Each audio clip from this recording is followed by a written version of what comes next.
चिंता आपके जीवन को खत्म करे उससे पहले आप उसे खत्म कर दें। आथर इस बारे में एक बहुत ही अच्छी कहानी बताते हैं।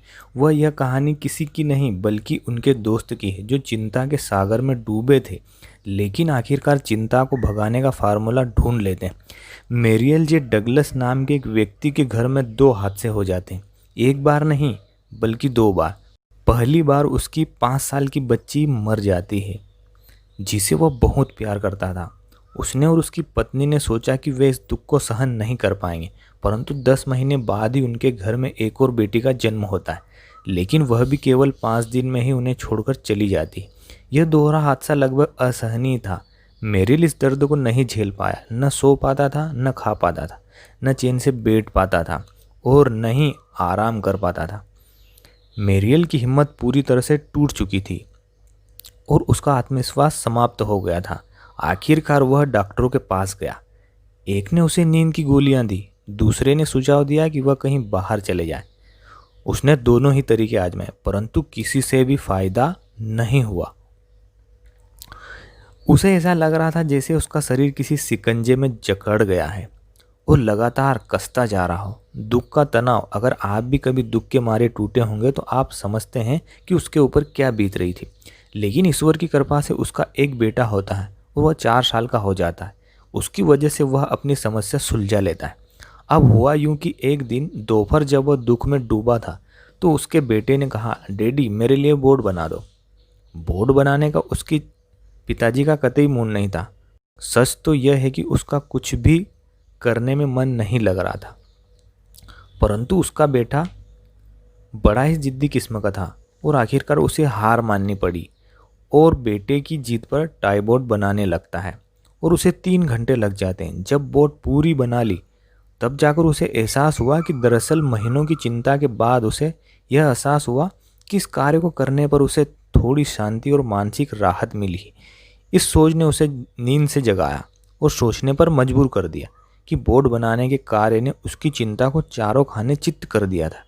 लिहाजा उसने फैसला किया कि फालतू न बैठकर खुद को व्यस्त रखूंगा और उसकी अगली रात को वह घर के इस कोने से उस कोने तक घूमा और उन कामों की सूची बनाई जो किए जाने चाहिए थे।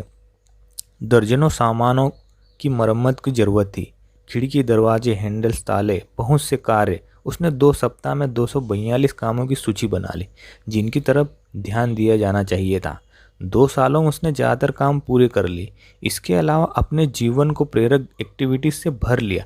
सप्ताह में 2 रातों में न्यूयॉर्क में प्रौढ़ शिक्षा की कक्षाओं में भाग लेना, अपने गृहनगर में नागरिक गतिविधियों में हिस्सा लेना और इस तरह कार्य करके वह धीरे धीरे स्कूल बोर्ड के चेयरमैन बन गए और दर्जनों में मीटिंगों में भाग लेना। इस तरह की अन्य गतिविधियों में वह पूरा जुटा रहता है और वह इतना व्यस्त हो गया कि उसे कभी चिंता करने का समय ही नहीं मिलता, चिंता करने के लिए वक्त ही नहीं मिलता। बिल्कुल यही बात विंस्टन चर्चिल ने कही थी जब वे युद्ध के दौरान एक दिन में 18 घंटे कार्य किया करते थे।